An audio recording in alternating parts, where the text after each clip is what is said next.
được chụp chầm cuồng tốt đó ốc này người phải đi chầm vô sớm rất buồn rồi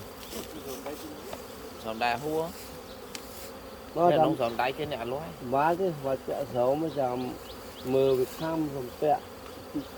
thì là còn hua chứ ơi một bóng phơi mê ta bay hút đang khốn này lấy hua khốn đồ